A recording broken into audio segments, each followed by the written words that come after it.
Being able to work and school here is one of the major advantages of schooling in Canada. So, how can you be able to work and make money while still being a student in Canada?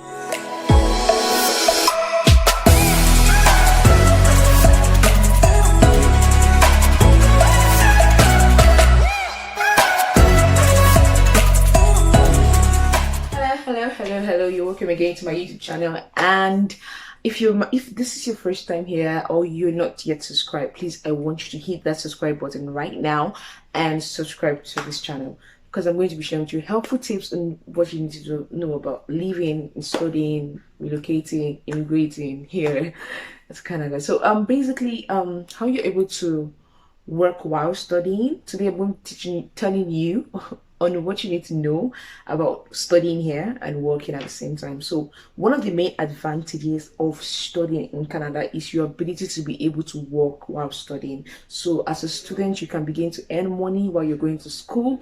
Is one aspect, that flexibility of being able to work while studying. So you're able to still make goodies and take care of yourself, pay your house rent, pay your bills, and that's one major advantage of studying here in Canada. So what do you need to know about this aspect? Now, as an international student, you're not allowed to work you're allowed to work up to 20 hours per week. You're not allowed to work more than that. You're allowed to work just part-time, and that part-time means no more than 20 hours per week. And I think the government structure it that way so that you don't get distracted. It can be very, very tempting to get distracted and wanting to work full-time just because you want to make a lot of money. Trust me, it's if you don't balance it well, you get distracted and forget that your main reason for coming here is actually to study, and before you know it, discover that there is this imbalance and your academic is lacking. So I'm going to do a video on how to balance your academic and your work life. So basically, you're able to work for there are three types. You don't need to get a work permit. You don't need to get a work permit. You can work for inside your school. So basically, maybe as a research assistant, a teaching assistant, or just there are different opportunities within your school. So that is in campus. You can work off campus. So off campus meaning that you're able to work for any other employer being a part-time, and also you can work on your own. So if, for example, you can be self-employed. So there are a lot of persons here that they have businesses, or maybe you have a skill you can actually teach, or you can actually do one or two trades. So that is that aspect of it is like the third one. So basically you can work on your own business, you can work on with an employer, you can work within your school area, and you can earn money for working. Now you're allowed to work 20 hours during your school period, but when you're on scheduled break, you're allowed to work full time, meaning you can work up to 40 hours per week. So that's the way it's been structured here. Now, being able to work here, you don't need to come here and begin to apply for your work permit as a student, as long as you meet the following criteria. Number one, you are registered full time and at a DLI, a designated learning institution. So you have to make sure that number one, you are registered for full time and you've started studying. So you cannot come here and let's say your program starts in the next 2 months and you want to work full time. We don't know, it's not allowed. So you have to start studying first and being active in your studies, then you can be able to start working in your start working off campus, in campus, or wherever you want to work. So you have to make sure that you're registered full time. So don't make the mistake of thinking, I want to come here, I want to just withdraw from school, or maybe I won't go to school and begin to work. It won't work that way. If the government catch up with you, it can be very risky and it's very dangerous. Okay. Also to make sure that your program is eligible. So basically, programs like English as a second language, French as a second language is not eligible for working while studying. Also, if your program is less than 6 months, also you're also not eligible for working while studying. So, but every other program, basically, be it your bachelor's, diploma, postgraduate diploma, certificate, graduate certificate, master's, PhD, you're eligible to work as a student here in Canada.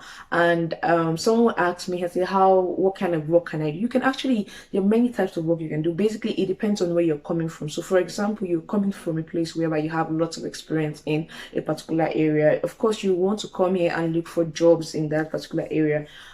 Even though I know that most employers here in Canada look out for Canadian experience. But this period of when you're in school is a very great time for you to be able to build up your resume by getting some Canadian experience as well. Most of all these stores like Walmart, Shoppers Drug Mart, and a whole lot of other stores, most of them are willing to hire, malls, they're willing to hire students and for part-time basis. So basically you can be able to structure yourself. So you must not work more than 20 hours per week, no matter where you're working. Someone's going to ask me, how do I get paid? So basically most of the time, 90% of the time, you can get paid by your employer pays the money into your direct debit account, into your account number. I'm going to do a video on how to get an account here in Canada. So basically, your employer pays that money directly into your account, and that's how you get paid. All right. So very, very few pay by cash. Very, very few pay by cash. But if you see a cash job, well, most of them, the disadvantage of most cash job is the fact that they pay below the minimum wage, and that's because they are paying you by cash, and that's because yeah, basically that's it. So you're paying by cash, so they pay you below the minimum wage, so that's the disadvantage. But if they are paying you into your direct debit account, you be sure that they're paying within the at least the minimum wage. So it's very important for you to know the province you are in and the minimum wage for that particular province, so that you not get cheated. All right. And for another thing you need to know on getting a job here as an employee rather, you need to get what is known as your SIN. I call it your SIN, your social insurance number. So you can get your social insurance number at Service Canada. Service Canada have branches all over. So in every city there is a Service Canada, and you can get there that day. You can apply. I got mine that like within a few minutes. It doesn't take time. You just collect some information from you. You need to have your study permit handy. Once you have your study permit, you have your information, maybe your address, your international passport, you're good to go. So you can get there and get your social insurance number. Like, you can also apply online, but I highly recommend that you can actually just go walk in there basically and just get it that day. And once you have that, I think you're pretty much, because most times employers always demand for your social insurance number. Then finally, I just want to quickly talk about something that's known as a Co-op work permit. Now, Co-op work permit is okay, most programs, especially in colleges, have what is known as, you need to work as part of your requirement to complete your program. So that's what is known as your Co-op work permit, as part of your requirement to complete your program. Now, most times when you're applying for your visa or your study permit, it's you have to attach that to your application. So the school will give you a letter telling you that this is the way your program requires that you need to work, maybe like for 3 months or for a term, to be able to complete the program.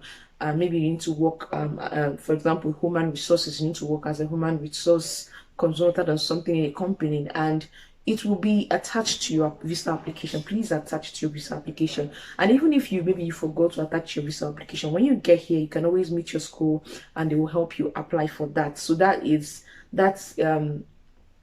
treated differently. But aside from that, every other person, you are allowed to work and make money. And just a quick note of advice here is the fact that you make money, but still try as much as possible to budget, to save, to not to be too living an expensive lifestyle if you know that your amount of money is also limited as well. So I hope you guys found that video very helpful. If you have any questions, please leave your question in the comment section below. I'll be answering them and also be doing videos to answer most of your questions. All right, so please don't forget to like, to share, and I'll also be here for you to get back to you on more tips and more things you need to know about hair. All right, guys, take care. Bye.